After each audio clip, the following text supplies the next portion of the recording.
All right. Good afternoon, Star Trek family. Welcome to another Star Trek family book club meeting. My name is Mark Sickle. I'm your host of the Star Trek family. As always, I have my lovely number one in life, my rock, my everything, my wife, Lisa, sitting to my right. And the book that we've been reading this month is Star Trek Open a Channel, A Woman's Trek. And we are so very thankful and grateful to be joined today by the author. You might know her as the extremely talented and beautiful actress behind Major Kira from Star Trek Deep Space Nine. She is now also a published author. Folks, please help me welcome Nana Visitor.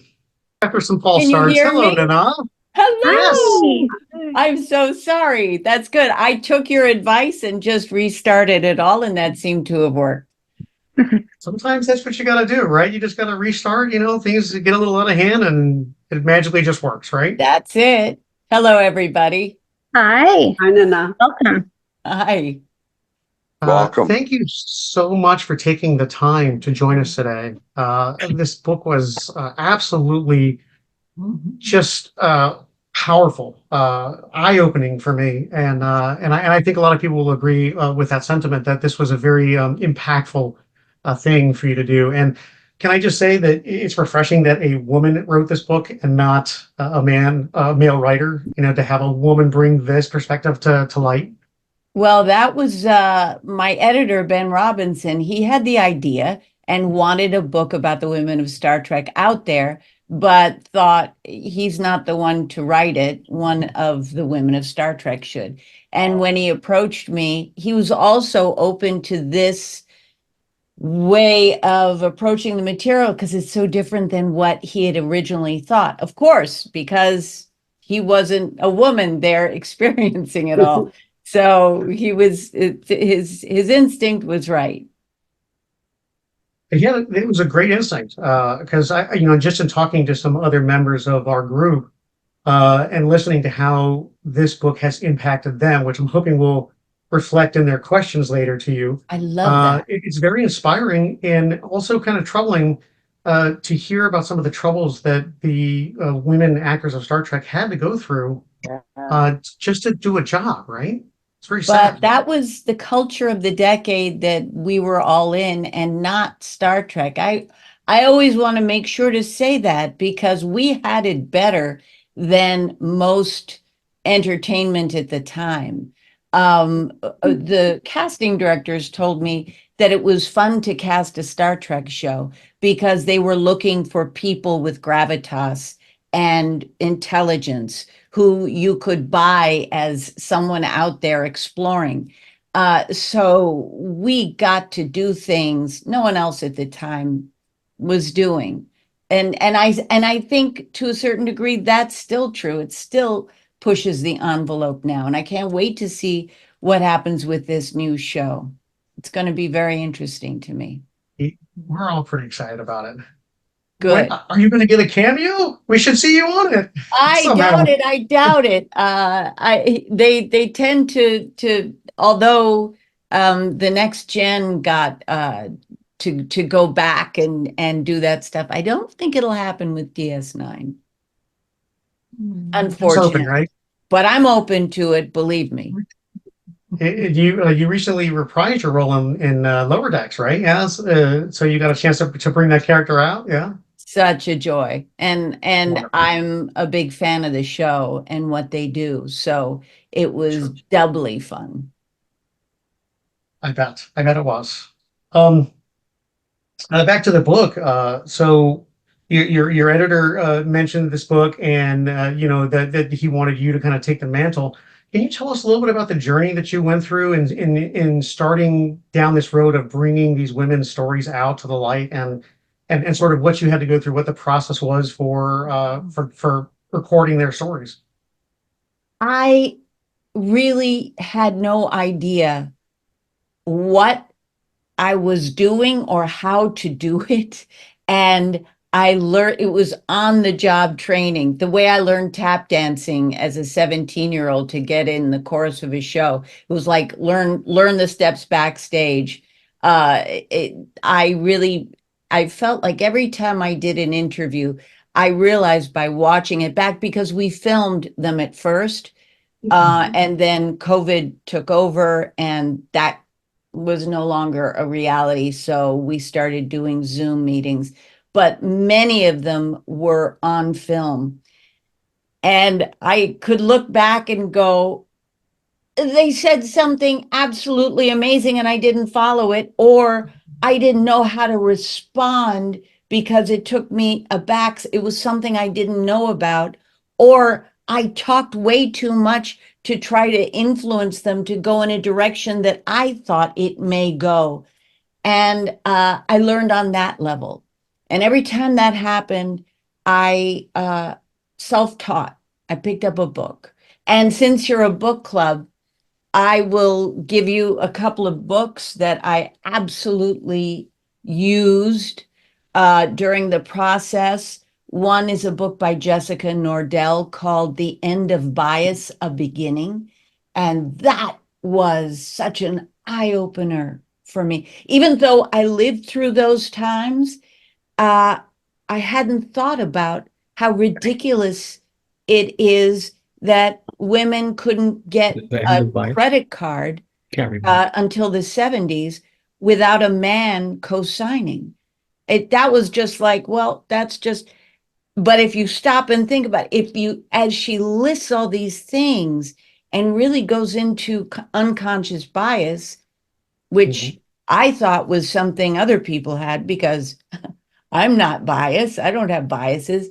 Oh, but when you really examine your thoughts and go deep, um, that's when you start following threads and realize that sometimes your actions or what you think you are don't match your thoughts. So I learned that way. Then I would talk to a young woman and not understand what being a woman meant to her at all, what her life was like, what she had learned so far. And I'd go to a book like Jess Zimmerman's Women and Other Monsters, which I highly recommend. That is a book about examining mythology and why women were so often monsters in the mythology, but also how being a monster, out of being the normal, being outside what is considered the normal culture, gives you, you may be outside the culture, but it gives you all kinds of freedoms. And I was able to examine Major Kira in that way. The fact that because she was an alien, I was able to make her live as the woman I actually was, which wasn't really acceptable to society, but as an alien, it was more acceptable. So that's a long-winded answer to your question. That's okay. That's actually a point that I wanted to bring up is you talk about several times in the book that, as a longtime Star Trek fan, 46 years I've been a Star Trek fan, um, never really considered is that, and you really hit the nail on the head when you said alien characters, women who played alien characters were allowed to be strong and commanding and every bit the equal of Captain Kirk or Captain Picard. Whereas human characters, typically on the Starfleet crews, were softened and made romantic and objectified. And I never really thought about that in all the years that I've watched this show. And that floored me when I read that. Yeah, it's a fascinating thing. Being alien, or as Jess Zimmerman looks at it, being a monster it puts you outside. You're not going to be the captain's girl necessarily, but it gives you all kinds of freedom to be human. Sure. I thought it was pretty poignant that you said at one point that Major Kira was the most human character you ever played because she was allowed to have emotions and agency and all this other stuff that you were talking about. And yes, she was Bajoran. She was an alien. So you were able to kind of make that your own. That's right. That's right. It was unthinkable to me. It was like, what, are you kidding? You're going to let me do this stuff? Back in the 90s, you just didn't get that opportunity. Sure. And luckily, you had the opportunity to sort of push the envelope with the character a little bit. And you talk about, some meetings that you had with Rick Berman and Ira Bear, and how they wanted you to kind of tone it back a little bit and tone back your walk like John Wayne, and but you were able to push the envelope and really put who you were into that character. Yeah, but I went through a crisis of going, I'm putting myself in high heels so that this is an easier pill to take, my character. It'll go down easier if I look a certain way. And I felt like that was compromising. But I realized I can dress any way I want as long as the behavior is true to that character and true to who Right. she was. And really there wasn't another option for me. Sure. Understand. Um, in talking to your fellow Star Trek actors, the women actors, and getting their stories, um, were there any stories that came up that were particularly surprising to you, or that you talked earlier about learning and growing from some of the things you didn't understand when you got that out of an interview, but was there anything that was particularly surprising to you that you didn't know before? I think I gained a better understanding of, and strangely, because I didn't get a chance to speak to Nichelle, she was already quite ill. But I did talk to some people who were there, um, and Andy Kindred, who was an executive secretary and a Black woman. And she's one reason I fled to the books, going, I really don't understand what it was like. And now I can say, I really can't understand what it was like in the 60s to be a woman and to be a woman of color. And I gained such respect for the fact that Nichelle really took the responsibility. And there are a lot of actors who take social responsibility in Star Trek. And for me, I think it's the example of Nichelle going back, and I'm sure you all know the story of how she was leaving after the first year. And she and going being a pioneer is not, it's the opposite of fun. And to face what she would face day after day and to feel less than had not to be, it had to be more difficult than I can ever imagine. But she did it. And she did it because she had this purpose in mind given to her by Dr. Martin Luther King. And I really thought through, from what Andy told me, I thought through how difficult that must have been for her. So true. Groundbreaking in so many ways, but when you're groundbreaking like that, I mean, you're not going through the fun times. You're going through the times where you have to stomach the worst of the behaviors and still fight to come out on top. Because, as Martin Luther King Jr. told Michelle, she was a shining example to girls and women all over the country about how it could be better, how it could be different. And so, yeah, she probably went through such a hard time getting there, but And without one drop of performative femininity, she had dignity and class and was such an example.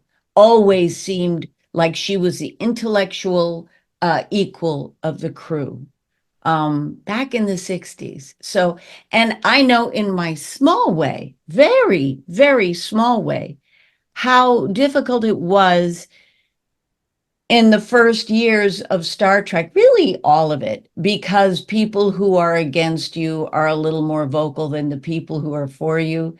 And back then, I got a lot of pushback from people. It was a popular word in the 90s to call people a bitch. and I was just called simply a bitch. My Mm. character, why do you play that character? She's such a bitch. And I had to just keep my head down and go, I believe in what I'm doing and just keep going, because there was an arc, and there was a, a mental thing that she had gone through. She had Sure. been in a Holocaust. So that doesn't, so people aren't necessarily nice and reasonable and mentally okay when they come out of that. That's right. So, yeah. So I just knew in a small way what she must have gone through in an unimaginable to me way. Sure. Understandable. Donna asks in chat if I will have a list of the books that you mentioned. I will have those books available. I'll make the list available so with some links if you're interested in those afterwards. Oh, Um, and one more I have for you in case, but this one is not easy to get through, and I don't have the author's name, but it's a book on trauma, and it's called no, sorry, Widen the Window. Widen the Window. And that is one of the best books on trauma I have ever read, and I have read a lot of them. So that's very useful too. Thank you. I'll add that Yeah. to the list. Um, it's apropos that you just got done talking about sort of what you went through as an actress in the first couple of years of DS9 and sort of the struggles that you faced. Now, I'm not going to lie to you. When I read your portion of the story, your initial years as an actress and then getting into DS9, I cried because the traumatic things that you went through. We're talking like uh, the manager, the meeting that you went to lunch with the manager, and he was not very good to you at all. The rape, that you mentioned in the book, kidnapping that happened in season 3 of DS9. Yes. I wonder. So that you also mentioned how you had post-traumatic stress for 20 years.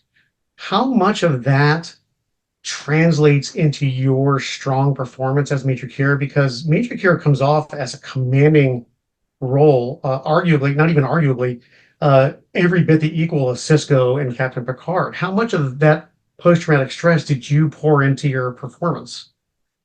Well, this is a very confusing. I'll try to explain. Kira probably had more of an effect on me at that point than I had on her. First of all, the one thing in post-traumatic stress, the part of me that just went offline was the parts that I hadn't exercised day after day after day my whole life. From the time I was 17, I was in theater, I was disciplined, I was an actor, I worked on it constantly. That muscle was very strong. So as everything else kind of went sideways in my brain, that work was something I could keep doing. Now, so that's true. But here's where Kira came in. When I could have been mentally broken by the two men who kidnapped me, and sometimes what happens in a traumatic situation is people freeze, or flight or fight, right? And mostly it's freeze, especially if you've had any kind of trauma as a child. You go into freeze. Our brains, my brain is an actor. And please, if anyone goes, okay, now you've lost me, tell me. My brain is an actor, accepts thoughts, my character's thoughts, and I believe them so much that my body actually responds. If I'm told someone I love dies, my heart rate goes up, my palms get sweaty. That serves to tell my brain, because it's a loop, the brain and body, that this actually happened. So now I'm in a state where I do the scene and 100%, well, 90% of me, there's a little bit reserved for knowing where the camera is and those things, but my body and brain believe the trauma. So I got trained for what was it, 2.5, whatever it was. I had already spent years with Major Kira's thoughts being dropped in her head, that I was taken by people who could kill me. And I keep questioning them. I keep my mind going. I'm almost thinking like a soldier as opposed to, a mother, an actor who was just taken. So my mind being trained to think like Major Kira helped me stay online during the entire night of Sure. what happened to me.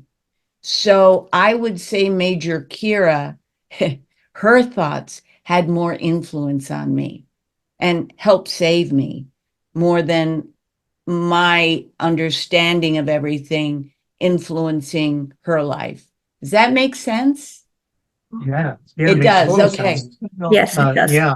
And It's like, it's a huge lesson too in what are we thinking about? What thoughts are we believing? Because it actually makes patterns in our brains. I had great patterns in my brains of being brave and believing that I would find a way out of this situation because every show I did, sure. right? So you have to stay aware of what thoughts you're thinking regularly. Sure.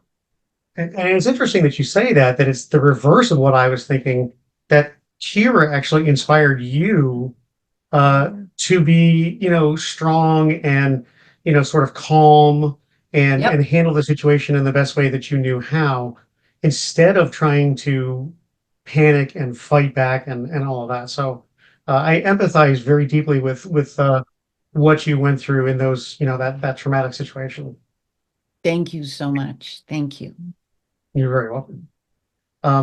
I also found that so Lisa and I both used to work in Hollywood. I know we probably told you that at a convention when we saw you, but I was an assistant director, second assistant director, and she's an actor. She's still an actor. Stunt driver. Both And of them hard jobs. ADs, oh my Yeah. gosh. Oh, Oh but my I love gosh. it. But I love it. I was particularly incensed, to be honest, when you told the story about when you were when Django, your son, was sick, and you asked the first assistant director if you could go home for a little while to check on your sick son. I think you said something like your next scene was not going to be for 12 hours or something. And the first AD said, "No, you can't go home. You chose this life. Deal with it." And it Yes, was a woman AD at that. yes. And oh, first of all, it was Buster, my first son. So it was early on. But I think her being a woman had a lot to do with it because she knew from the chain of command what the feeling would be, what her orders were. And whereas a man in the 90s might have felt like he could take a moment to be empathetic, I think the fact that she was a woman and an AD made her feel like she had to be tougher than the man. And that unfortunate and but I never blamed her. I blame me for even thinking about it and going, oh my gosh, I hope I don't get fired for asking that because that's just how it was. Yeah. And you talk a lot about that throughout, the sort of the 80s and 90s portion of the book, where you're talking about how women, your experience in particular, but women's in general, was that, when people would say that to you, no, you can't do this, or no, you have to be this or that, or be put in a box, that the woman affected would feel the victim themselves. Like, what's wrong with me? What did I do wrong? And that's pretty powerful that the culture actually makes you feel like you're the one that was at fault. But it comes from all directions for decades.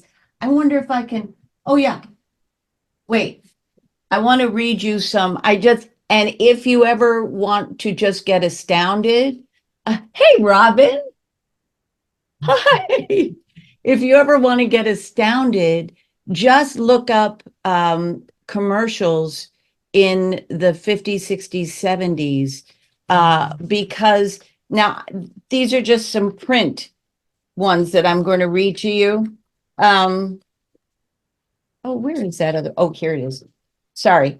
Um, these are just print. And there was songs and movies and radio commercials and commercials on TV that would inculcate you with whatever box the culture.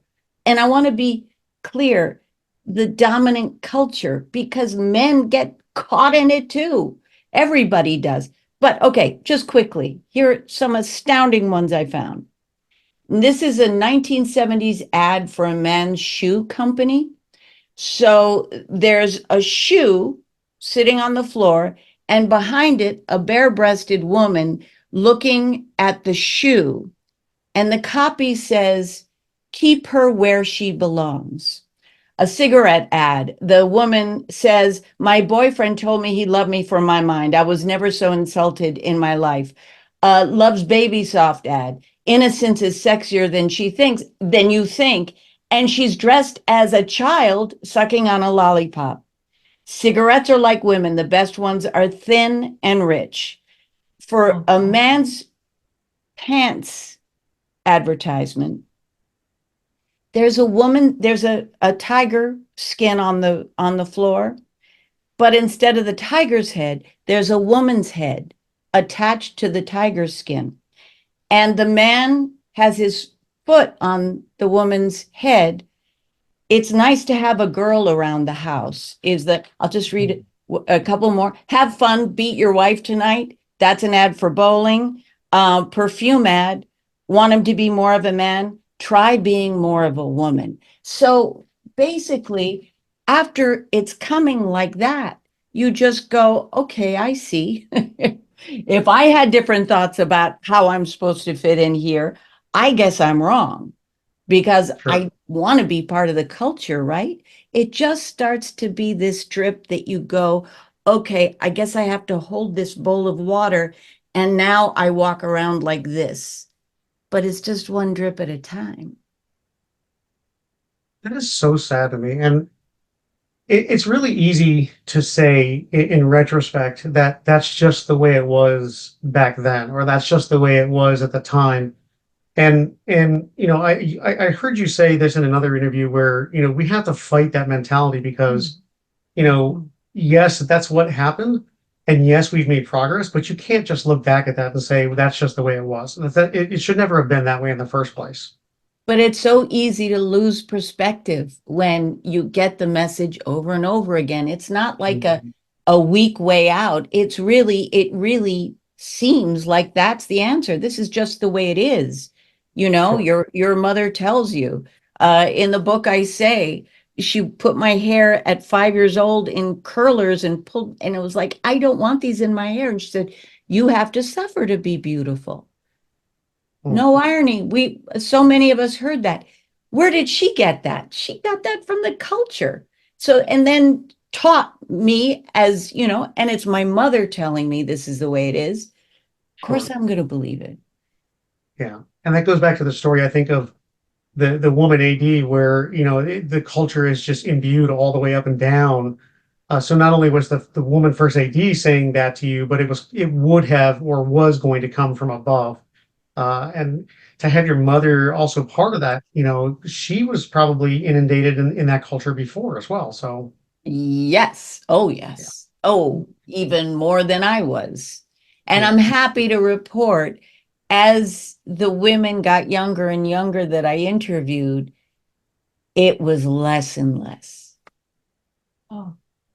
did notice that. I did notice that when you got into the section of Discovery actors like Sonequa Martin Green and Jess Bush from Strange New Worlds and the more recent Star Treks, there is a marked change in the way that they perceive the culture around them and the way that they were treated on set or in Hollywood. And oh my gosh, I was so relieved to see that because Yeah, me the too. whole time I'm reading, I'm like, what's it going to be like now? Yeah, no, it's a lot better. I don't know if it's fabulous yet, but it's a lot better for sure. Yeah.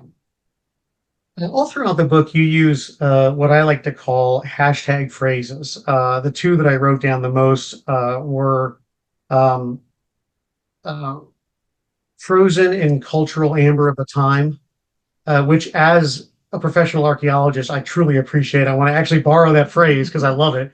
And then the other one was that I think you told a story about an Olympic swimmer who swam to an island with ease, but then when she tried to swim back, the current had changed. And so there's this undercurrent throughout the entire book of the changing cultural current and how things have gotten better over time.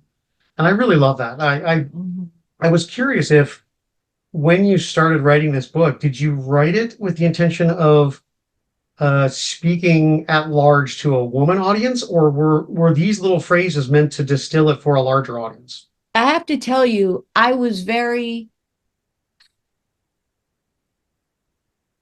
some of my process would be to be frozen right here. I wrote it in this room on this computer, and I would be frozen. And this room is at the basement level. It's in the rock where our house sits, and it's 2 floors down. And I would climb the floors, and I'd tell my husband, I I, I can't.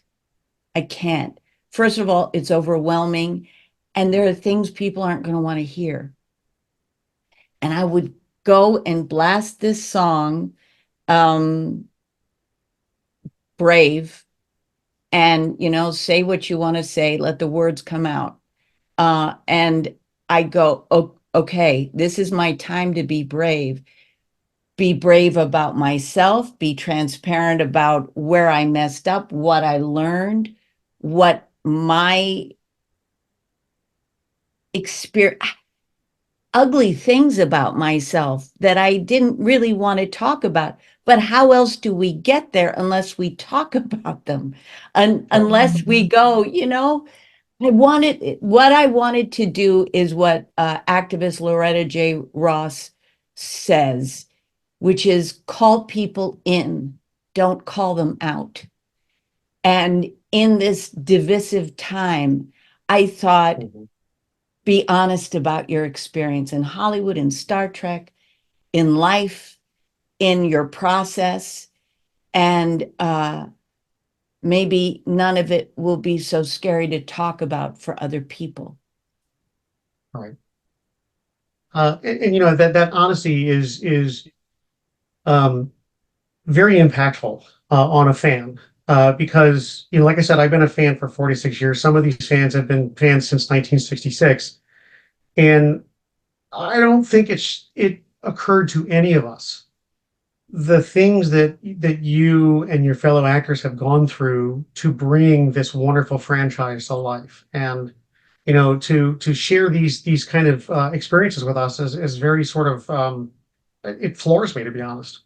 Well, but here's the thing: we were women with the culture sometimes against us in our times, being able to do this Star Trek thing, which allowed me for sure to step out of what I was used to and actually be who I was and am. So it's not like we suffered for Star Trek. We may have been having issues because we were women, but we were going through what women all on every spectrum, what they were all going through. And we Sure. just got to memorialize it on film, what we could maybe be doing instead. Yeah. Yeah. Well, something really quickly that I wanted to say, as I was reading the book, that's what I really loved about the book, being a women minority. I'm Latina, and trying and then in the 60s, um, a lot of it, and being raised by my grandmother, you sort of like keep it in because you're afraid, or you don't want to disturb or upset anybody or whatever. You keep, and as I'm reading, I'm like, oh my gosh, finally we can talk You about can say it out this. loud. We can say it out loud. Now I'm not afraid to say something because there's so many women that went through what I'm going through. It was so relatable. Mhm. I I'm loved glad it. to hear Thank that. you. Mhm. I'm Thank so you. glad to hear that. And of course, we're not a monolith. Some women, like Kate told me, she doesn't feel at all like I do. She has a totally different experience. And we're, that's the point. We're not one thing. We're not here. We're all the way. And Mhm. there are all kinds of women. And to respect that idea, and that all women may not have approached um enterprise the way I did. Some women will have a very, as a matter of fact, I was interviewed by a woman who said no to Paul, actually, because she was alone in a man's world like she was, Mhm. uncomfortable, but trying to do her job anyway. Um, she actually was reflecting what I was going through as an engineer, the only woman in a man's world. So I felt like, Mhm. like what you're saying, I'm not alone. So even though I looked at T'Pol as a missed opportunity, she spoke to people. And that's wonderful to hear. Yes, It's you wonderful to did. hear that people find representation in Star Trek all the time, and that's very, very important. It is. I heard you talking on the Decon Chamber about just that and how Enterprise, when you really look at it, was sort of an adventure for the boys, and how T'Pol and Hoshi, Sato were just like they're kind of along for the ride. And yeah, it's true when you really think about it. It the fact that she was full Vulcan also, I mean, when you think back to the original Star Trek, our Vulcan there was, he had a human's curiosity. So everything was always fascinating. So he was our way into the explanation of men and why we behave the way we do, men and women. He Mhm. would be the one who kind of brought it home what this episode was about. And Sure. she wasn't able to do that because she wasn't written that way. The other thing that first of all, Brandon Braga was so honest, so giving in his interview, which I didn't expect. And he said, we thought we did all that work in Voyager. We thought it would count for something. And I can understand that. But it's kind of, you know, it kind of for me said, you can't take your foot off the gas because it it'll go back so easily. There's been so many years of thinking a certain way. It goes back Mhm. fast. Yeah. Um, So thank you. Good. Yes, thank you for that. That was a very, Thank very you well for put. that. Um, Back to the interviews, just briefly. I have so many questions. I'm only going to ask two more because I know I really want to give a chance for the members of the Star Trek family to talk to you. Um, Back to the book. Did you have anybody that you interviewed that was a challenge for you to have like to tell you their story, to bring their story to light, or didn't want to talk to you, or Most were a challenge, but not why you would think. And I saw it this way. The women of Star Trek, this is from my own experience.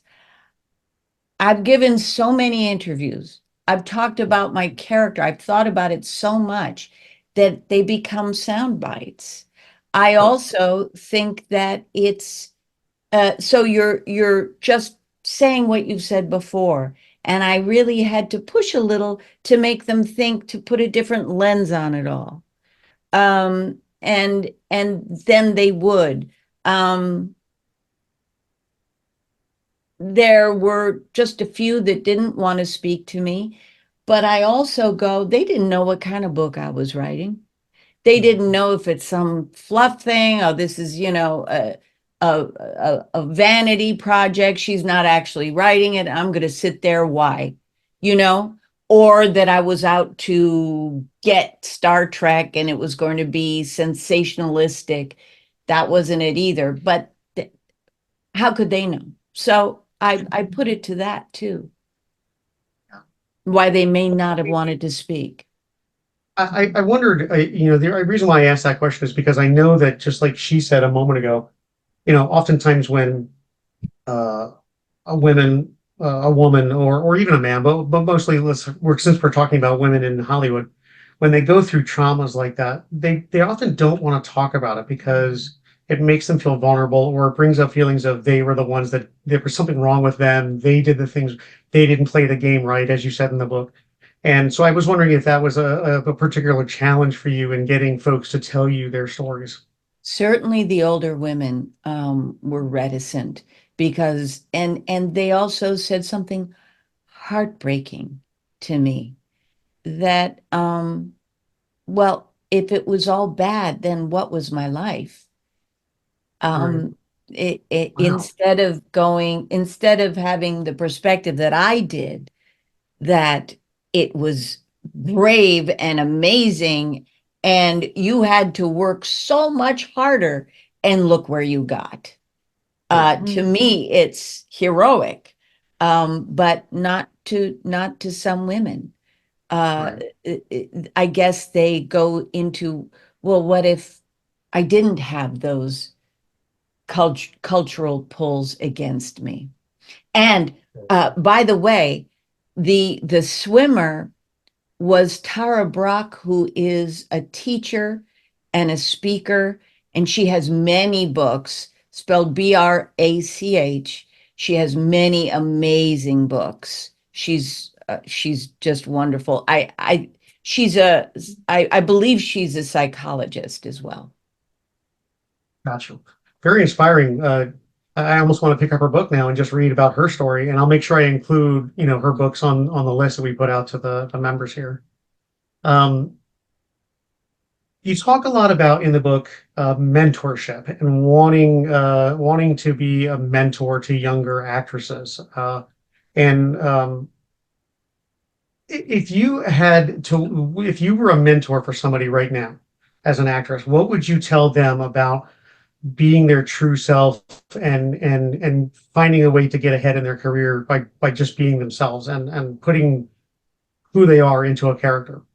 Well, you've said it. But I think I'd say don't be perfect. Don't be afraid of making mistakes. Don't be afraid or think that you have to cut off bits of yourself, as we certainly did, as I certainly did as an older woman, to make myself acceptable. That Sure. doesn't mean being strident. That doesn't mean that you forget about common decency. That's not, I think, just like Kira, her anger wasn't who she was, but a defense. I'll tell you one wonderful thing Tara Brock says. She says we put on spacesuits to be able to breathe the air in the outside world. But sometimes when we get home, we forget to take the spacesuit off and remember who our true selves are. Wow. So I would probably tell a young woman, just be aware that sometimes in the business you will need to wear your spacesuit.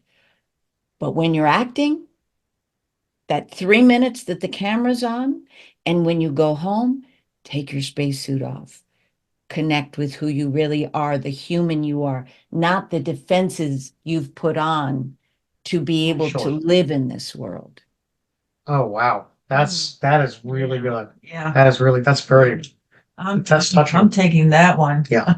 Tara Brock, she's amazing. There you go. There you go.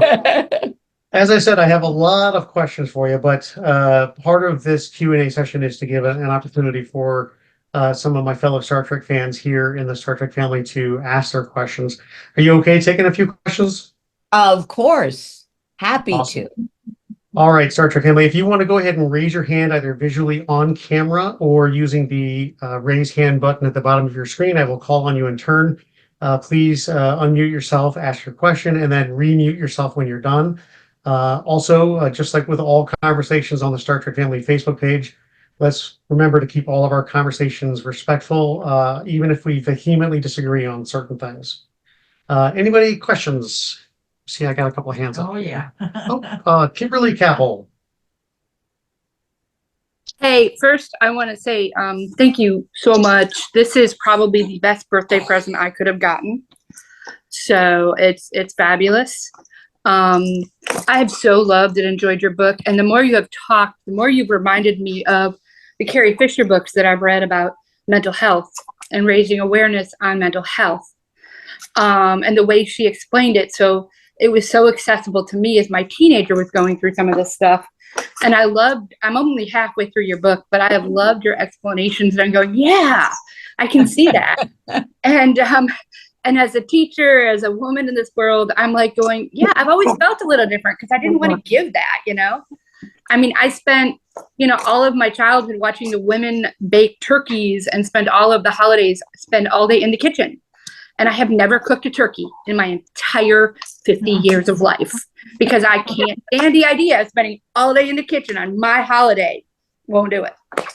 So I just didn't know if that, I don't know if that's a question, but it reminded me of the flavor of where you're going with it.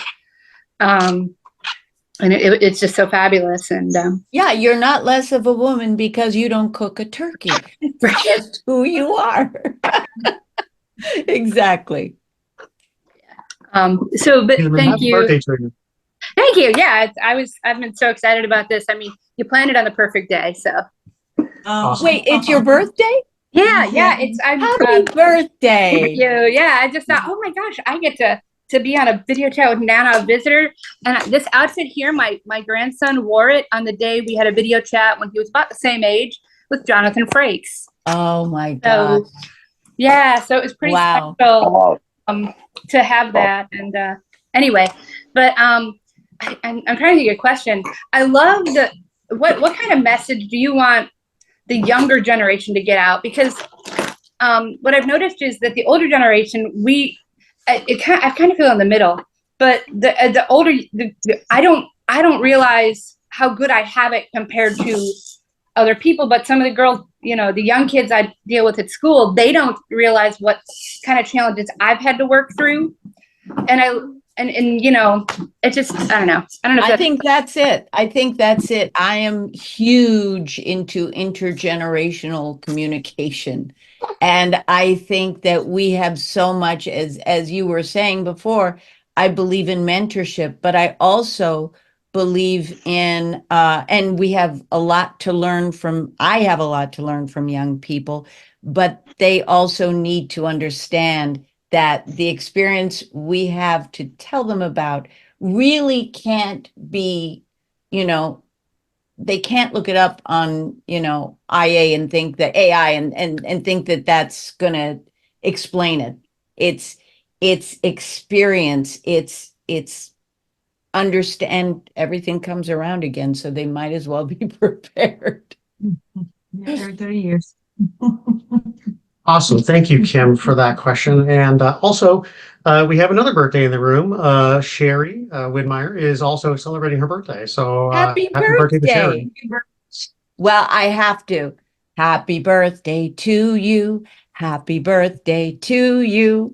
Happy birthday, Kimberly and Sherry. Happy birthday to you. I hope you both have a wonderful day. Yay! Thank you.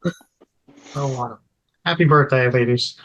All right. Next question is Dorota, who is calling from Europe. And Poland. Thank you so much. I'm calling from Poland. I feel extremely blessed and really very, very excited to be able to be a part of this meeting.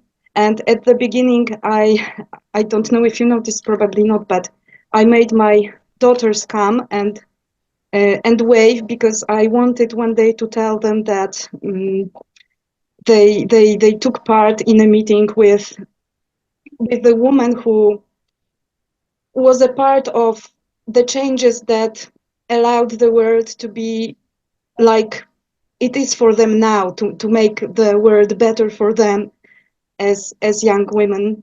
And I really I don't think I can express what this book meant for me. And knowing you, of course, from Deep Space Nine, and already having a huge admiration and respect after reading this book, I'm really, I'm sorry, I'm a little overwhelmed.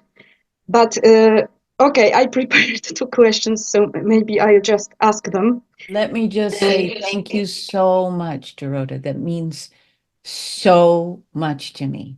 Thank you. Thank you.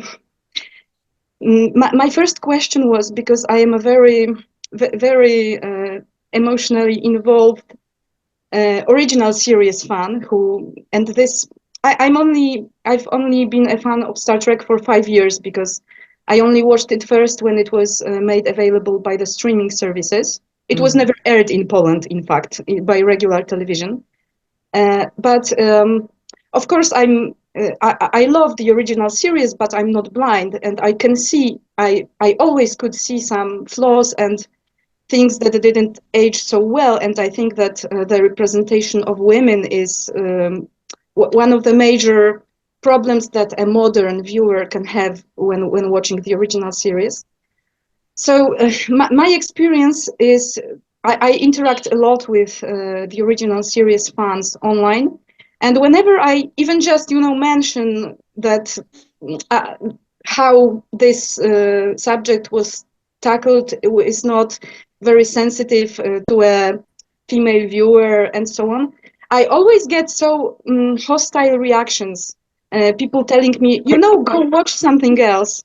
But I don't want to watch something else because I love the original series, and that's why it hurts me so much to see that women were so objectified there. And in fact, when I was reading your book, I was a little afraid to read the fragment devoted to the original series because I was afraid that you would say that it was all awful and that as a fan I would also be hurt. But in fact, what you wrote was extremely sensitive and tactful, and you showed the flaws, but you also put them in perspective and showed the things to love. And I'm really grateful because it also gave me arguments when I talk with fans. But my question is, weren't you afraid to? I know that you've been through worse, and maybe it's not like you'd be afraid of the reaction of some unhappy fans, but weren't you afraid of some backlash? Like, For the 6 months before the book came out, I went into some strange stasis where I was like I was just existing right here. And I was very nervous and afraid. And it was something I had to work through and come to terms with and look at and go, well, you either show up in the arena of life and be who you are, or sit quietly. And I said it in the book, I got so aggressive. I wouldn't let anything go. And that doesn't work either. It just doesn't work to find, wait a minute, don't say that to me. But I think what the people who love the original series, who don't want to hear about anything of looking at it with a critical eye, of course, it was how many years ago? Of course, there are things that we're going to see that you couldn't see in the 60s. But two things can be true at the same time. The show can be amazing and entertaining, and it can also have had the drip of the 60s on it, and it did. But that doesn't mean it's worthless. I think people are so quick to go, if you criticize, that means it's all bad. And I think we have to get used to this of allowing two things to be true. But I got to a place where I understood that I need to be compassionate and understanding that everyone comes from a place where they're not aware. All I can tell people is follow your thoughts to the original thought that got you there, or follow your actions, or follow what upsets you. And really examining myself like that was one of the most valuable things I could possibly do. I highly recommend it, but it doesn't mean that everyone else has to fall in line. It's what it's great for is opening this conversation, which we're having right now. And your Thank you second so much. question, your second Thank you so question. much for this answer. And my second question is very short. In fact, when I got to the end of the book, I was disconsolate that Star Trek movies weren't included, because I hoped very much to hear about or from actresses who played Savik and Carol Marcus and so on.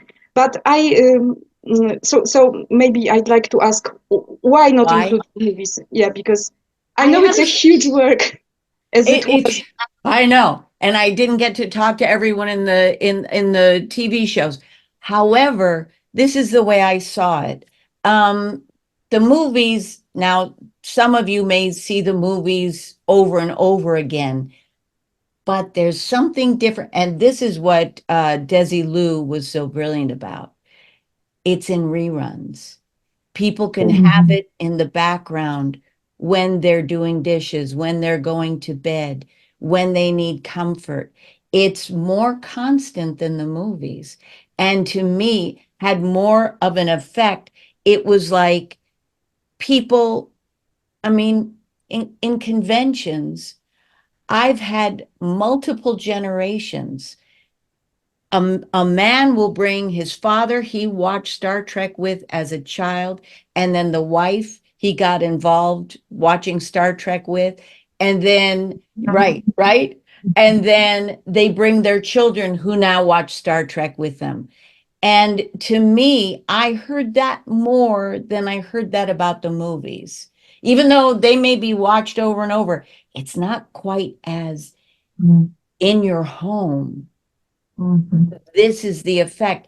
And these women, and watching the arc of a character over years, having that familiarity, it affected people's choices in their lives. I mean, over and over again, I heard this. So that's why, I don't know where you went on the screen, but that's why I I'm didn't. here.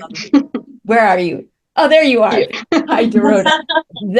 That's why I decided to concentrate just on the TV shows. Thank you so much. You're so welcome. You know, I actually had a question about that because you mentioned again in the decon chamber with Connor and Dom that you had all these other interviews that you did that didn't make it into this book because of, you know, your editor had a length and sequel book. I don't know. This has just been out since October 1st, so let's see how all of this goes. I don't know. I haven't been told. People ask me, are you going on a book tour? No, not that I know of. Are you going to do a recording of it? I have no idea. I'm a first-time author, so I really don't have any idea of any of it. Yeah. Congratulations on being published. Cool. Yes, thank you. I think sequel. Movies, just actress of. Oh, there you go. There you go. All right. Next question goes to Pat. Hello, Pat. Hi, I I found your book very enjoyable. I didn't get all the way through. it had a lot of emotion for me, especially when, knowing how difficult it was for all the female actors. And when I started where I work now, I was a woman working. I left nursing to go work in my father's insurance agency and was never really taken seriously because in the beginning, I was just the daughter of the boss. And then, being a woman in a male oriented industry, I saw a lot of the same kind of nonsense that other women had put up with in acting and in Hollywood and in New York. So I thank you for writing the book because it's going to be eye-opening for a lot of people that really don't think that this is the same kind of garbage that has generated the shows that we watch and we love, and all these actresses had to go through so much garbage to get the roles that they had to portray. My question is, overall, what period of time did it take you to write the book? How many years was it in process? So I would, as I said, I would do some interviews and go, oh my God, I don't know enough, and stop and read a book and do research. And I stopped to learn about the 60s. I went down several rabbit holes. Uh, Commercials in the 60s was a big one. I almost couldn't stop watching them. It was, are you kidding me? So I would read a book and go down a rabbit hole. It was about 3 years. Yeah. Well, that's a long time. Well, they had And watch the shows. Right. Because I hadn't, sorry to interrupt you, but really, I watched the original Star Trek. I'd watched maybe one Voyager, one Next Gen. I had to watch all the shows, and be able to look through this lens that I wanted to see it through. So that took that was, as you all know, who have done that, it takes time. I mean, the biggest thing I remember from the 60s and early 70s with the commercials is when they came out with the one line, "You've come a long way, baby." And they thought that was like saying everything about being a woman. Right. Your book has clearly shown how that stereotype, even through the 90s, was such a difficult thing to break.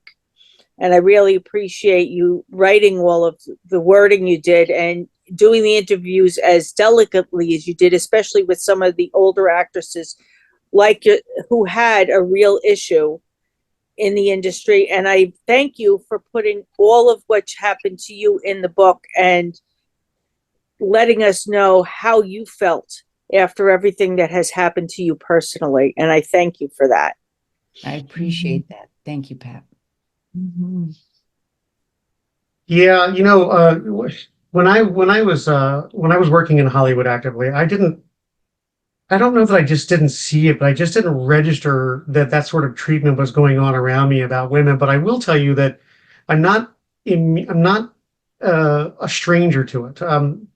In 1997, I joined the U.S. Navy active duty, and I was stationed on an aircraft carrier. And even though in 1993 Congress approved women to go on combat ships for the first time, my carrier did not receive the first wave of women sailors until 1997, 6 months after I got there.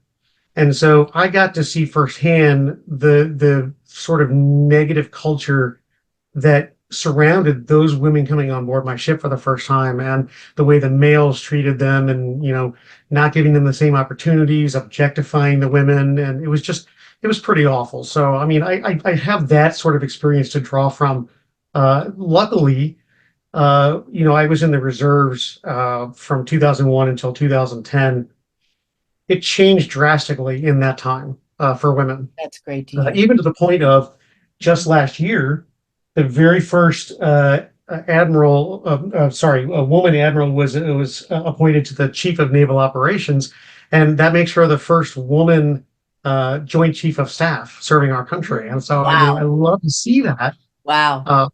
But huge difference for me from 1997 when I saw that. So, Well, it's also, what is the narrative? Because there was a narrative that Star Trek wasn't watched by women. It's always always been watched by women as well. Certain little girls have always wanted to be in STEM, but weren't given the opportunity.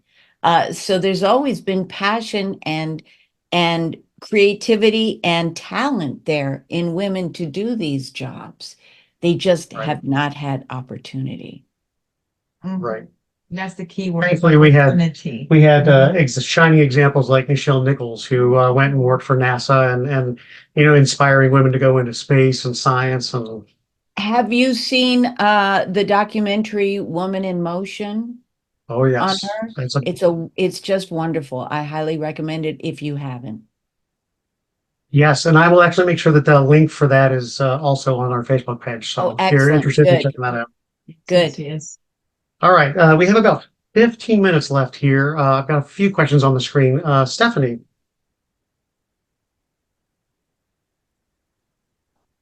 Y'all hear me? Yes. Hi, Yes. Okay, good. Stephanie. Hi, I'm on my work laptop on off hours. It's wonderful to meet you. Thank you for the time. And I'm having to catch my thoughts because I had a list of like 8 questions, and as other people anticipated them and asked them ahead of me, I'm marking them off so we don't waste time. And that to me, that tells us that we have a great group of people here. Um, So I guess the one thing nobody's really asked you, or I haven't heard specifically, is I've got 2 quick questions. The first one was, what was your favorite part of the book to get through? The part that you didn't want to stop writing, that you would have liked to stay and visited in your book longer. When I was writing about some of the women, Jess Bush was someone, Mary Wiseman.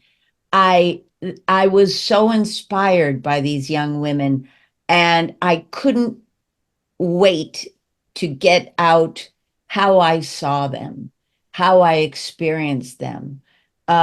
Especially Mary Wiseman, who is Yeah. quite a gorgeous human being who really went through a lot to do her role. And it's really her her experience is is so indicative of this amazing um it's a give and take between the audience members and the people who create Trek, because we have this opportunity to talk to people who watch the show while we're filming the show. And it's kind of remarkable. I'll never forget my first year uh, of doing conventions. There was an elder who was in line waiting patiently. And she went like this and showed me the numbers and said, "Your character means so much."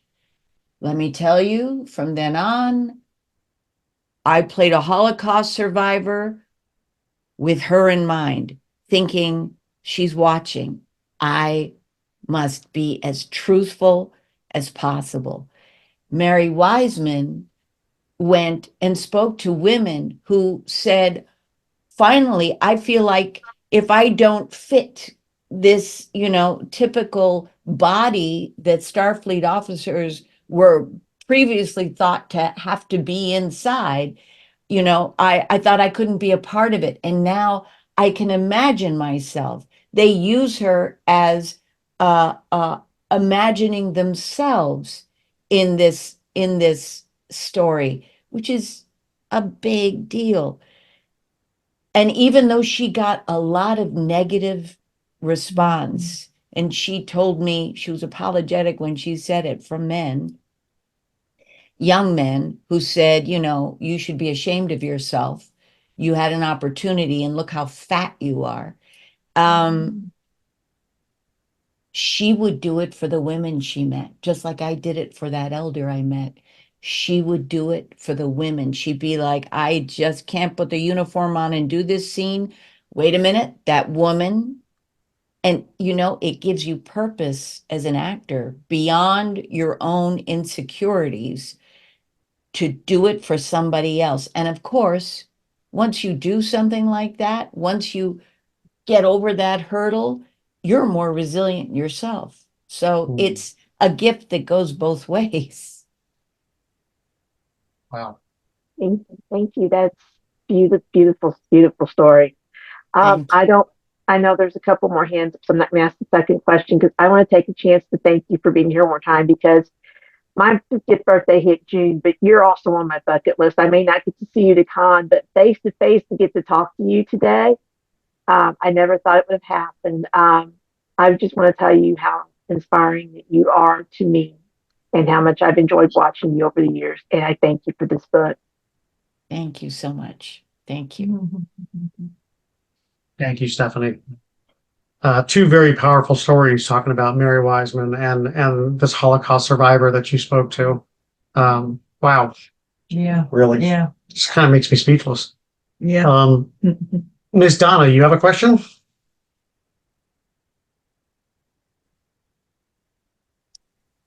I did have a question, but all of my questions have been asked, but I'm just going to take a moment and gush a little bit and tell you how much I really enjoyed the book. And I have highlighted different things that you have written, and I have sent them out to women that I know, Trek and non-Trek, and they're all like, love oh that. my goodness, I what book is love that? that. What book is that in? So now hopefully there'll be a lot more sales coming out. I love that. I love that Yeah, you're sharing it. That's so great. That's the best thing I can think of. That's just right. wonderful. And I really hope that even if it's not about truck, that you do write another book because it was really well written, and I really appreciated it, and I appreciated everything that you shared in it. So Thank you, Donna. thank Thank you. you. Thank you, Donna. I would agree. It was such an amazing book. Like I said at the very beginning, it was very sort of eye-opening for me, and I learned a lot from it. So really well written. Miss Lindsay. Hi there. My son decided to drop in. Excellent. So welcome. Thank you. So my question, I actually just found out about your book today, so I haven't even read more than the introduction. So congratulations on that. How long did it take for you to write it and collect all the stories? It was over 3 years, and really it was stop and start. Every time I found a hole in my understanding or my education, I would stop and deal with that and then go back to interviewing and writing. But there's so much. I wrote pieces on almost every woman writer that was on Star Trek. They were so generous with their time and all such interesting stories. Um, it, it- I- you see bits and pieces of them through the book, but really I could write there was an article written basically on each of them. Yeah, I saw you collected stories on the cruise, and that's really awesome. The cruise, I talked Mhm. to women in NASA, in ESA, in Europe, in England, so many engineers at ESA. People were very generous with their time. Good. I haven't read the book, but thank you in advance, and thank you for all your work through Star Trek DS9 too. Thank you so much. You're Appreciate you, welcome. Lindsay. All right. Thank you very much. Heather? Thank you. I haven't finished the book either. I picked it up yesterday. I was so Oh, excited that they had it at my local Barnes and Noble.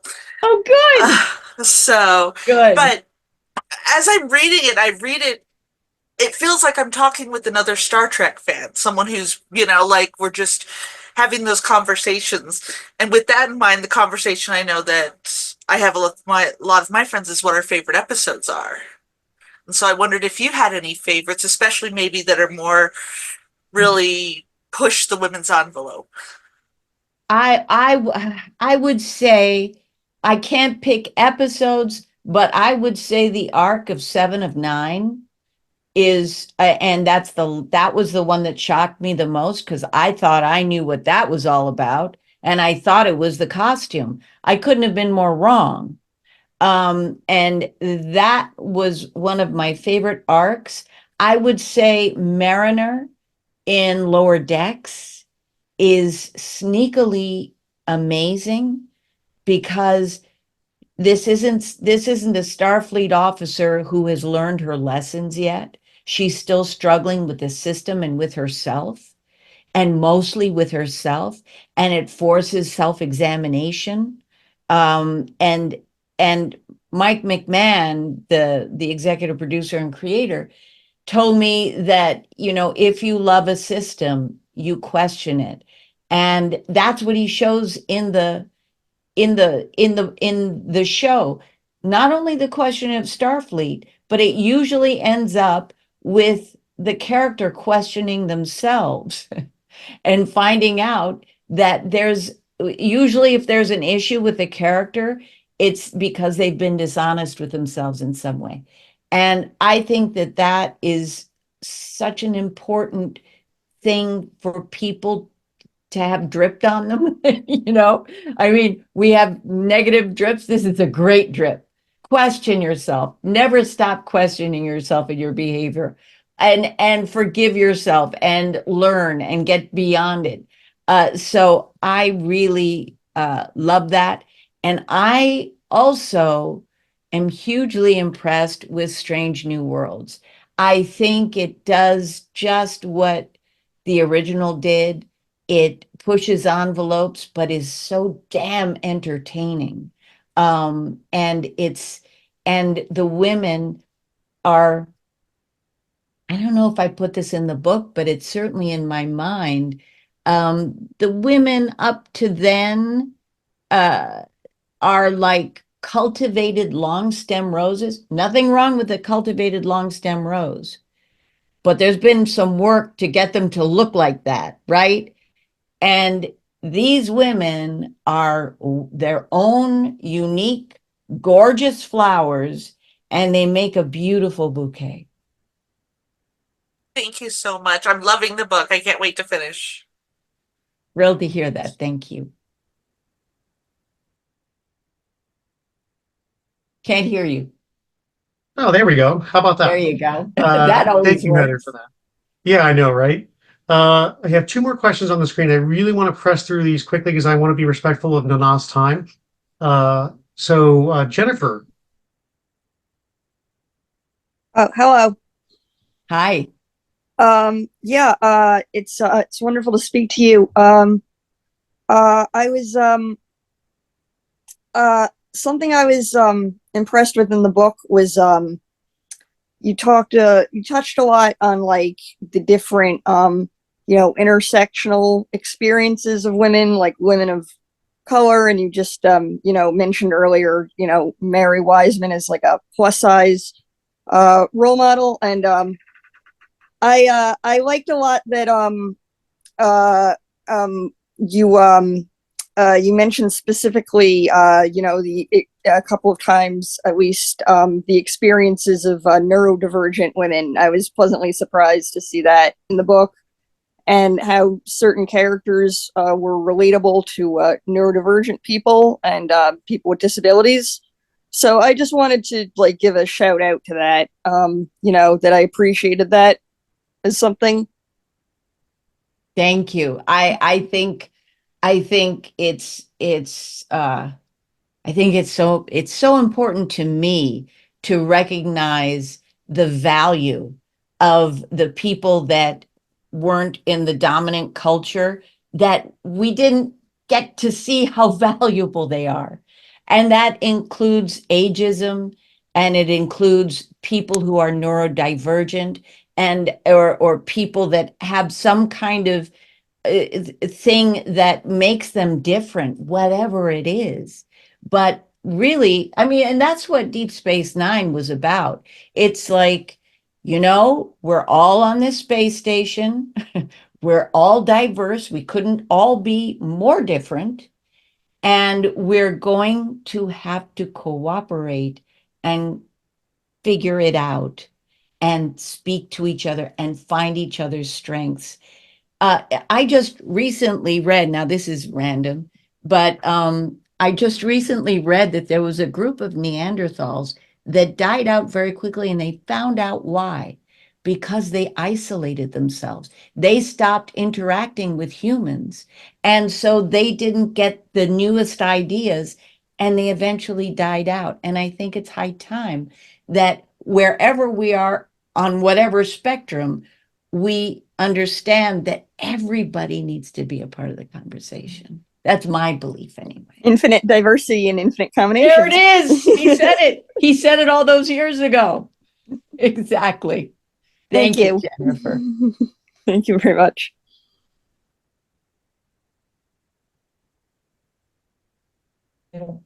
Sorry. The last There you question go. of the day goes to Risa and Malcolm. Hi.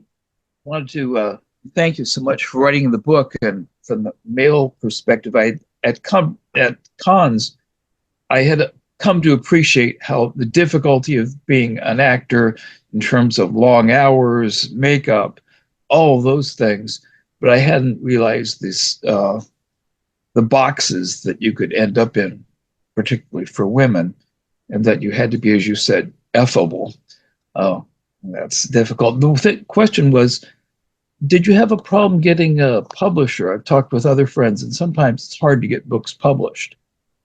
If this had been my idea, I think I would have had a huge problem getting a publisher. This was already with an editor, this idea. Ben Robinson is an editor. He had a publishing company in mind. Actually, it went belly up while we wrote while we were talking about doing the book. It went belly up. So he found another publishing company to do it. But I think I would have had a great deal of trouble if I had come up with this idea. All I did was say yes. Yes, I'll take it on. And if I had, I think I still would have done it if I had known how difficult and overwhelming it was going to be. But yeah, I absolutely, I would have had trouble. No. Well, thank you. You're so welcome. Thank you so much for doing this. It's just so greatly appreciated. You are amazing, and the book's amazing, and it's just been very meaningful and appreciative of everything. Thank you. Thank you so much, Risa. I love speaking to all of you. I feel lucky to be able to speak to all of you. Thank you. Can't hear you again. Gosh, There you are. My computer is acting weird now. I'm so sorry. I don't have one more question on the screen, but I do have one person who would like to say hi, and that's Robin Morselli. Robin, Hi, Nana. I'm so glad to see you. I think last time I saw you, you were just starting the book. Yes. You were talking to me about it, and I was overwhelmed by what we were talking about because it was just so heavy. And now here you are, so incredibly proud of you. Thank you, Robin. You're Thank so you brave. so much. And I have to say, Nana is 100% her. I mean, this book is so right on. I lived through a lot of stuff with Nana on the set, and we were together a lot, even though we were working most of the time. But this book is powerful, and I've read through. I was almost up. I'm kind of tired because I was up a lot last night trying to get through a lot of parts of it, and it was just so accurate and so powerful.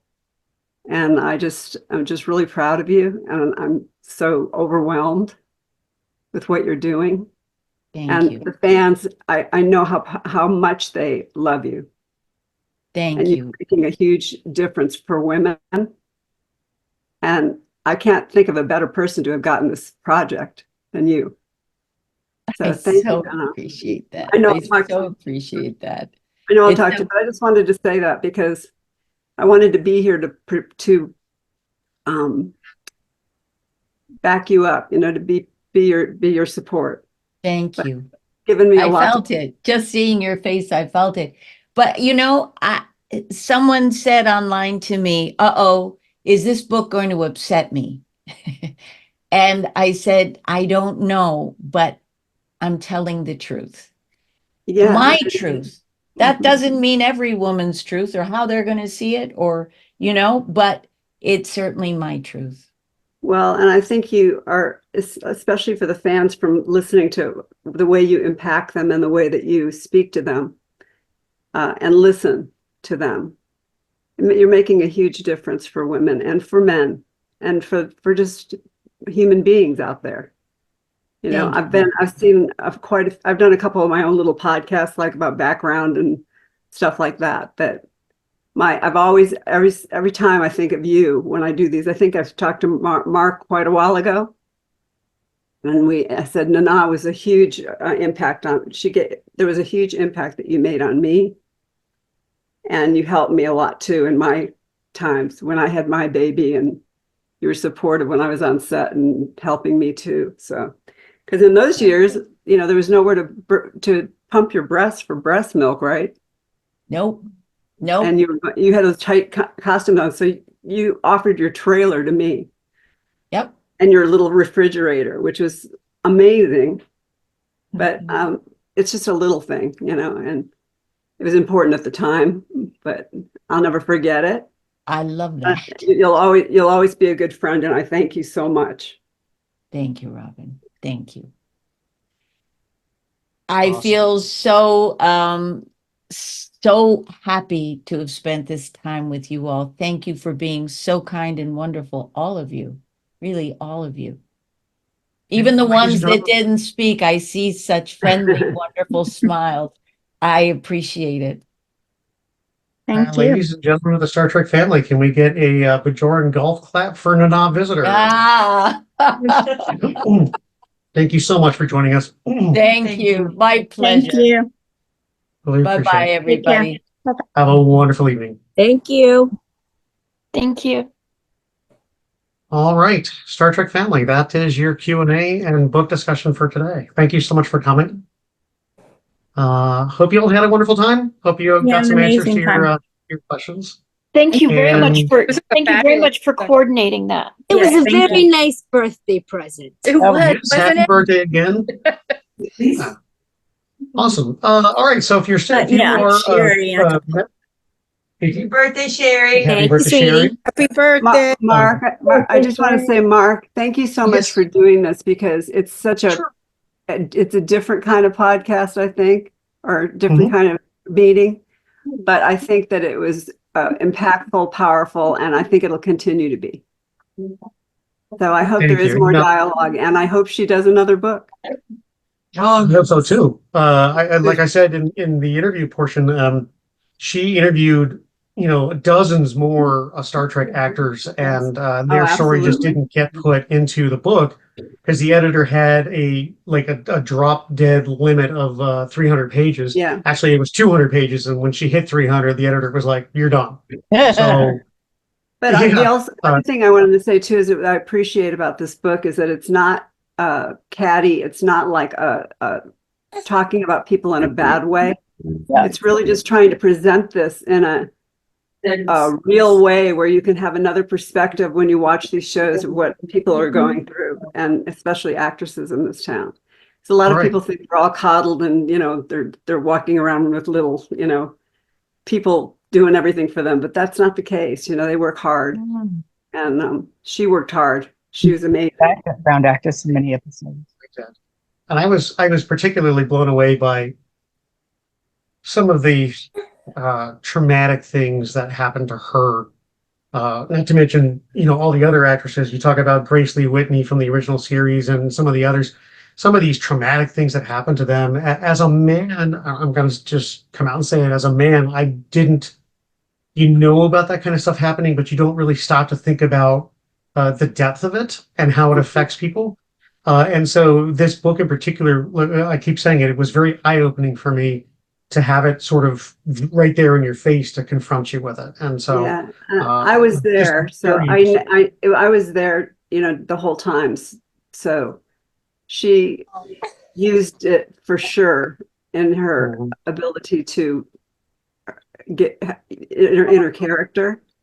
But she, I have to say, she's just a stand-up, amazing person, and she's so strong. And I'm so happy she's talking about this stuff.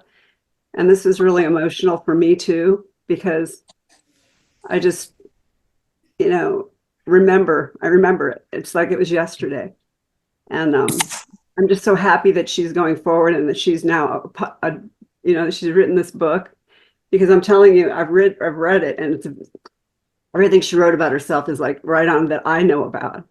She's so honest and giving, and she really does care. She cares about all of you too. So. For me, it was particularly sad to hear that, she was pushing the envelope with Kira. We talked about that.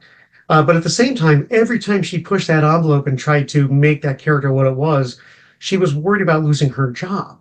She was worried about somebody from above coming down, the man coming down from above, so to speak. Yeah, I think in the book that it said, I'll just say one more thing, and then it said, there was a line in the book that said, if you don't like what we're giving you, we can kill you. Yeah. And that's, even to the point where in season 4, where she's pregnant, like in real life, she's pregnant, and they built that into the storyline, right? She said in the book that she was literally in labor filming on set. They wouldn't let her leave to go to the hospital. And in between takes, she would go off set somewhere by herself and, ride out the next contraction, and then go back to set and film the scene. And because she was so worried about leaving to go to the hospital, she thought she was going to lose her job. And that's just one example of that's crazy. That just, it's like they said, if you don't like your character, it's like in some of these shows you say, well, why is that character gone? They kill him off at the end of the season.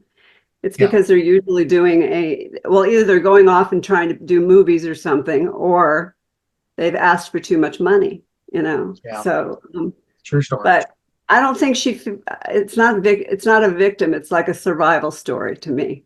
Yeah. And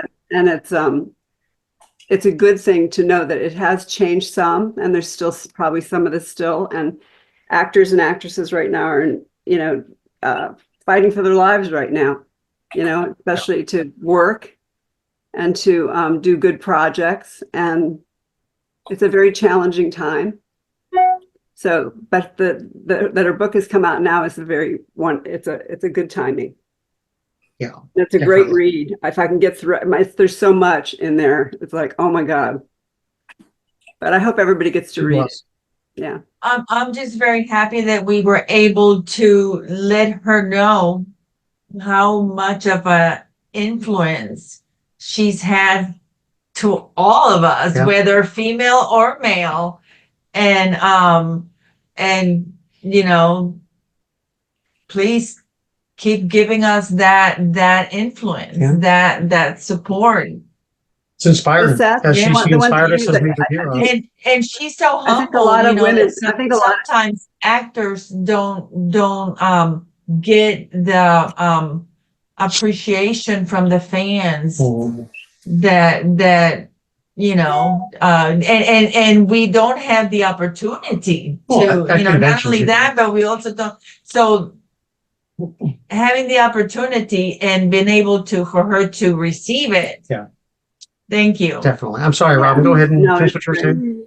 No, I'm just glad that you got the opportunity to get her on this podcast. I think it was powerful, and I think that actresses and actors, these days it's like you have to do certain things to get into to see the job, and then there's a lot of nepotism, and you can, even though you work really hard, and you can train and everything like that, sometimes it just doesn't happen. So when people feel that it's this cushy thing and people shouldn't speak up if they're an actor and all this kind of stuff, we're just people, and Nana is just another person who has been able to have a message or send a message to people that she's human, and what she had to get through to get where she is now. And she's, she's beautiful, and she's worked through a lot of this stuff, and now she has a beautiful book out that hopefully everybody can enjoy. Yeah, it's really great. I really like the fact that I'm only halfway through, but I really like the fact that there are these messages that we are sent in our lives, whether it's through our families, TV, just generally expectations about what we should be or who we should be based upon our gender. It's acceptable for a man to do this, but a woman can't because she's a slut. It's acceptable for, this and that. And it's all these messages they send about stuff. And to see that, that it's the questioning of it, that even though on screen it made such progress for us over the years to see in the 60s to have a woman wearing a miniskirt, and women having roles of a command and authority, being a department head, a Black woman on screen, not a maid. Huge. Well, huge even being on set as a woman, when you walk on set, mostly during that time, it was all male crews. So and there was I was there for 7 years. You could tell the difference sometimes between the way they interacted with the men that were on the set, like the male stand-ins or male background, and the women. And it was very different. You had to kind of maneuver around that stuff, Sure. And that was just a whole nother side thing that would happen, on the sets themselves, to try to try to keep your job and to make sure that you were doing the right thing, but still strong enough to stand up for yourself when you needed to be, But I think so many women have gone through this, and I think that a lot of people it was acceptable at one time, or we just had to push it in, and now it's the ability to talk about it to men, to women, to everybody. It's such a blessing, so. Right. And that was the other thing that was so amazing about the book too, is that there wasn't judgment of women, who just had to make it through. Right. Because because you feel like, well, if something happens to you, it's like almost like you're tainted, or that, you can't tell people about certain things. And it doesn't it's not true. I mean, it's human situations that happen that are terrible, and you get through them, and you kind of put them where they need to be sometimes. But now she's dealing with it, but in a way that's so professional and so wonderful. And I'm just really happy about that. And thank you, Mark, for bringing this on. I just think it's fantastic. We do these kinds of things, because I know people sometimes can't get to conventions, or can't go on the cruise, or can't go to Star Trek events. Sometimes those things are pretty expensive. And, it's our way, it's Lisa and I's way of giving back to our fellow fans and saying we appreciate the community that we are. And so we're having fun at it at the same time. But, this is our way of telling you how much you guys mean to us as the Star Trek family. That's why we did this. That's why we called it that. And so, I'm glad you guys enjoyed it. I really and then also the connection for somebody to meet Nana, to know that she's a human being, that she's incredible, that she's real. If you went to one of the conventions, this is who she is all the time. It's never like somebody else, she's not like performing. She is Nana. She's this person, and she's very special.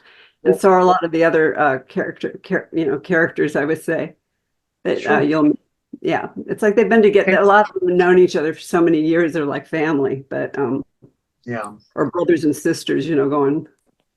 But I know that Nana, I know she works with Renee very much, and I know that that they have a good time on those things. But this is very special that you could connect with her and know that this is really who she is. Yeah. Yeah. And she's very much. She talks about in the book, and we talked about on the Zoom a little bit about mentorship, and she's very much a mentor. She having gone through so many traumas in her life and come out stronger on the other side. For those of you that are on social media, she's got an Instagram where she does Mama Nana videos. Yeah.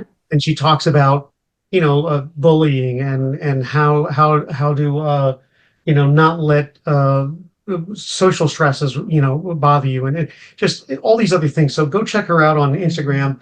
Also, she is available on Cameo. If you know what Cameo is, you pay a certain fee, and then you give her a little bit of information, and she'll send you videos and talk to you and personally. So Yeah, she's always she cameo that you sent me That's with right. her.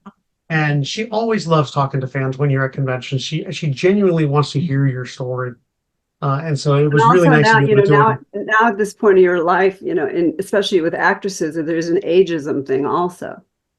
If you're Yeah. over a certain age, and there's so many incredible stories about women and men that are over 50, Mhm.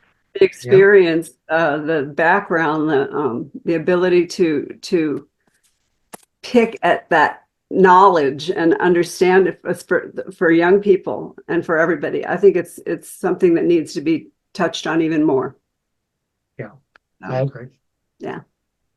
All right. So for those of you that are members of the Star Trek Family Book Club, now we can turn our attention to the next book, which is on your screen. It's Star Trek Picard: No Man's Land. It's by Kristen Beyer, who wrote a lot of the Voyager series, Voyager books, and Mike Johnson. So if you haven't already gotten that, go ahead and reach out to Amazon or wherever you get them. They do have an audiobook version. And we can start reading that immediately. The discussion will probably be like the first weekend of December. I haven't chosen a date yet. So yeah, that's our next book. Also, for those of you that don't join us on the watch party Zooms that we do weekly, please feel free to come back and join us. Come see us on Tuesday nights to watch DS9, Thursday nights to watch the original series, and then Saturday afternoons to watch Lower Decks season 5, which is currently out. All of those events and times and links and passwords can be found under the events section of the Facebook page. So that's about all the time we have for today. Thank you all so much for coming. Live long and prosper. Thank you, Mark. And Thank you, everybody. genuinely, Thank you, Mark, thank you for so being much. members of the Star Trek family.